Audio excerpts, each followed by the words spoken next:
তবে বাবা আজকে আমি এই গানের মধ্যে পরিচয় দিয়েছি যে আমার গুরু আজকে এখানে এই মঞ্চেই উপস্থিত রয়েছেন জনাব আনোয়ার সরকার।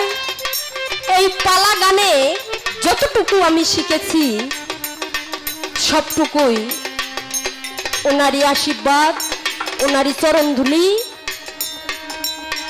তবে যাই হোক বাবা, এমন সময় যদি কিছু চাইতে গেলে না একটু দেওয়ার সময় কৃপণতাগিরি করে, মানে দিতে চায় আবার দেয় না। তবে আজকে যেহেতু পালাটা পড়ে গেছে গুরু শিষ্যর, আজকে চাইতে তো আর কোনো দ্বিধা নাই। এতগুলো মানুষের সামনে যদি আজকে কিছু চাই, না দিয়ে যাইতে পারবো? তাই আজকে আমি যত চাইতে পারি, আজকে আমার চাওয়ানোর একটা সুযোগ এসে গেছে নাকি বাবা? তবে যাই হোক, আমার মতো সৌভাগ্যবান একটা শিষ্য পৃথিবীতে হয়তো বা কমে আছে। তার কারণে এত বড় একজন বড় মাপের শিল্পী, তাকে আমি যাকে গুরু হিসাবে পেয়েছি, এতেই আমার জীবন ধন্য। তবে বাবা আজকে আমার বিপক্ষের শিল্পী, উনি আমার দয়াল, ওনার কাছে আমি চাইব আর উনি আমাকে দেবেন আশা করি। আজকে আমার চাওয়ানোর সুযোগ আছে। তবে সর্বপ্রথম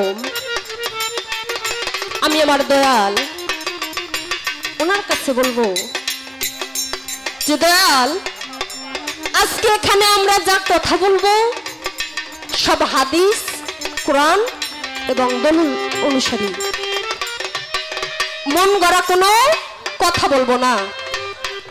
আমি যদি কোরআন থেকে প্রশ্ন করি কোরআনের মাধ্যমে জবাব করবেন, হাদিস থেকে প্রশ্ন করলে হাদিস দিয়ে জবাব করবেন। কখনো সকনো যুক্তি আসতে পারে, তা যুক্তি দিয়েই জবাব করবেন। তবে ছোটখাটো একটা শিষ্য পাইয়া মন গড়া কোনো কথা বলবেন না দয়াল। যা হাদিস কোরআনে আছে তাই আপনিও বলবেন, আর আমিও চেষ্টা করব বলানোর জন্য। তবে পবিত্র কোরআন শরীফ 6666 আয়াত, 7 মঞ্জুল 14 সিজদা, 3,16,19টি হরফ, 130 ফরজ, 6টা রুকু আর 114 সূরা কোরআনে আছে। দয়াল আপনার কাছে আমার প্রথম আমি জানতে চাই যে আপনি বলবেন, পৃথিবীতে তো এখন অনেক গুরু দেখা যায় বাজান, অনেক গুরু আছে না? অনেক গুরু আছে। তবে আপনার কাছে আমি জানতে চাই, এই পৃথিবীতে যেখানে যাই সেখানেই দয়ালের অভাব নাই। তবে আপনার কাছে আমার জানার বিষয়, সর্বপ্রথম গুরু কে ছিল? সর্বপ্রথম গুরু কে ছিল আর তার শিষ্যটা কে ছিল? আর সে গুরুর মুখ থেকে সর্বপ্রথম কোন বাক্যটা ফলছিল যা এখনকার গুরুরা তা বলে কি বলে না? আপনি সুন্দর করে বলবেন।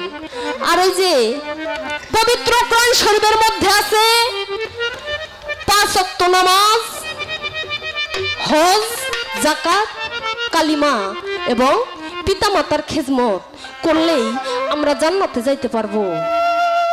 তাহলে এখানে গুরু ধরার তো কোনো দরকার আসে না, আসে বাবা? আমরা যদি 5 ওয়াক্ত নামাজ সকলেই কায়েম করি, মুসলমান যারা, পিতামাতার খেদমত, হজ, যাকাত, রোজা, এইসব তো আমরা সকলেই করার চেষ্টা করি বা করি। তবে এইসব করলে যদি আমরা জান্নাতে যাইতে পারি, তাহলে তো আমাদের গুরু ধরার কোনো প্রশ্নই আসে না। আমি মনে করি না গুরু ধরতে হইব। আর আপনি যদি বলেন ধরতে হইব, তাহলে গুরু ধরলে কি হইব, না ধরলে কি হইব? কি কারণে আমরা গুরু ধরব? আপনার কাছে আমার জাস্ট এইটুকুই জিজ্ঞাসা রইল। সর্বপ্রথম আপনি বলবেন, আমি ছোট্ট করে একটা গান গেয়ে বসবো, তারপর দেখবো আমার দয়াল কোন দিকে চলে যায়।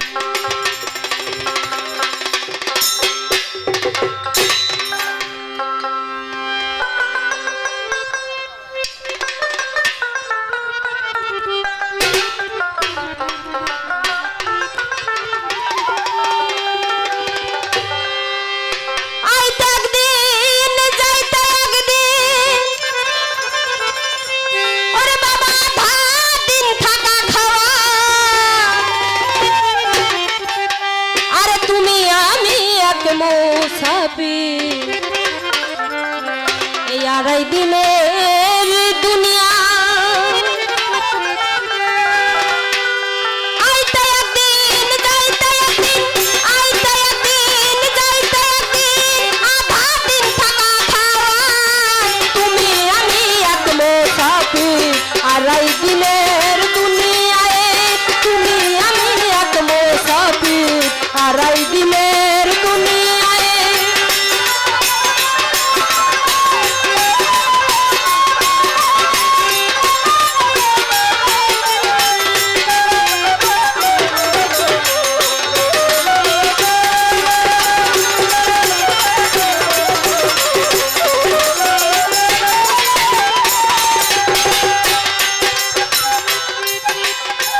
আইলো যারা সবাই গেল তুমি আনবে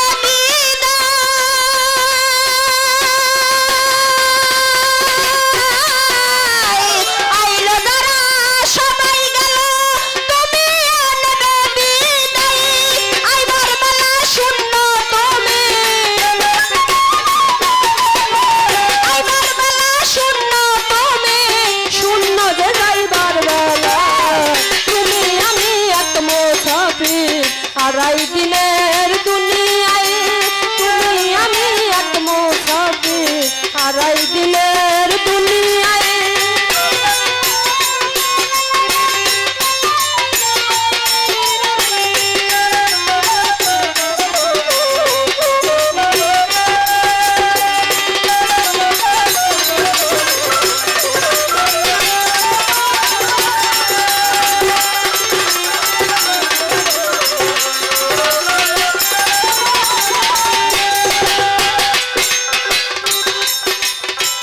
কুটুক কান্দে দ্বিধা দ্বন্দ্বে নিদারুণ ভবজালায় কুটুক কান্দে দ্বিধা দ্বন্দ্বে নিদারুণ ভবজালায় কি লইয়া যাইব সাথে